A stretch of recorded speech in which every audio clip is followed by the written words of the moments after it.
9 अगस्त 2015 एक दिन जिसने ऑस्ट्रेलिया के क्रिकेट फैंस को हिला के रख दिया। बस 111 रन्स और पूरी टीम पवेलियन में। लेकिन सवाल ये है, क्या ये सिर्फ एक बैटिंग कोलैप्स था या फिर कुछ और था जो कैमरास ने कभी नहीं दिखाया?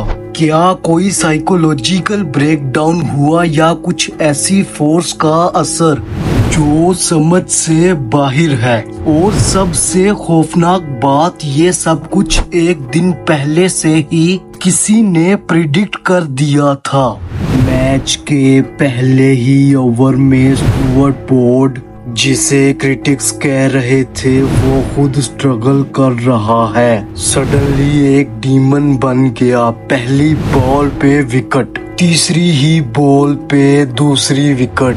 देखते ही देखते 9 ओवर्स में टॉप 5 बैट्समैन पवेलियन में थे। क्या ये सिर्फ स्विंग का कमाल था या ऑस्ट्रेलिया के बैट्समैन पर कोई ऐसा प्रेशर था जिसे आज तक कोई समझ नहीं पाया?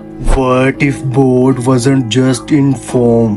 What if he was in some kind of mental zone that was unnatural? David Warner, known for aggression, Steve Smith, backbone of the team. लेकिन उस दिन उनकी बॉडी लैंग्वेज में कुछ अजीब था। स्मिथ ने एक ऐसी बॉल पे शॉट खेला जहां पर वो ज्यादातर लीव करता था। वार्नर ने जब शॉट मारा तो ऐसा लगा जैसे वो किसी और वर्ल्ड में हो। But what if it wasn't pressure? What if something or someone manipulated the mindset of these champions? Reports के मुताबिक मैच से एक रात पहले कुछ प्लेयर्स ने ड्रेसिंग रूम में अजीब आवाजें सुनी थी। तकरीबन सुबह 2:13 पर एक स्टाफ मेंबर ने सीसीटीवी में एक शैडो देखी जो ड्रेसिंग रूम से गुजरी थी बिना किसी फिजिकल प्रेजेंस के। Could it be paranoia or was it something that wanted Australia to lose, not just as a team but as symbols of dominance? Coach Darren ने मैच के बाद प्रेस कॉन्फ्रेंस में एक अजीब सी बात कही। There are days when you just can't explain things।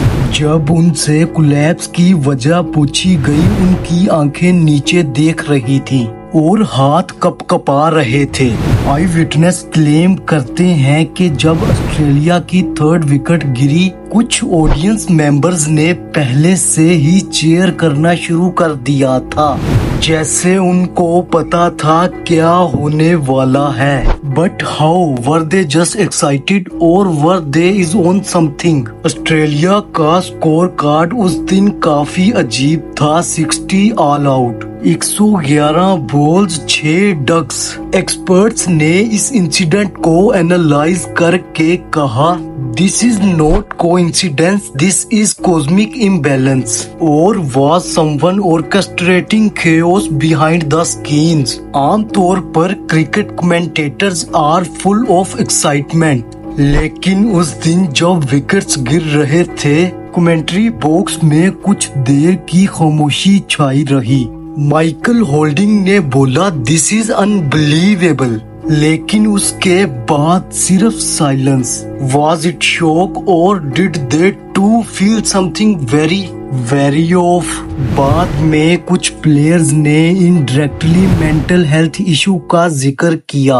एक insider के मुताबिक they were not themselves during the match, लेकिन कोई डिटेल्ड एक्सप्लेनेशन कभी भी नहीं मिला। Could there have been a mental manipulation, a psychological operation or something spiritual?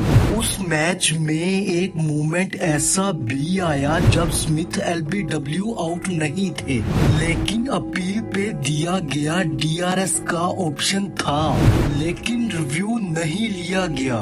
किसने मना किया और क्यों? Was that just miscommunication or a planted suggestion? Match के बाद कुछ ऑस्ट्रेलियन जर्नलिस्ट ने कुछ लिखना चाहा, लेकिन उनकी स्टोरीज ड्रॉप कर दी गई। एक ने एनोनिमस पोस्ट में लिखा, What happened that day wasn't just a match, it was a ritual। इस तरह का वाकया सिर्फ ऑस्ट्रेलिया में नहीं, पाकिस्तान में भी हो चुका है। किस तरह एक दफा मिसबाह और यूनुस के होते हुए अजहर अली को कैप्टन बना दिया गया, जो कि पिछले 2 साल से क्रिकेट से दूर थे।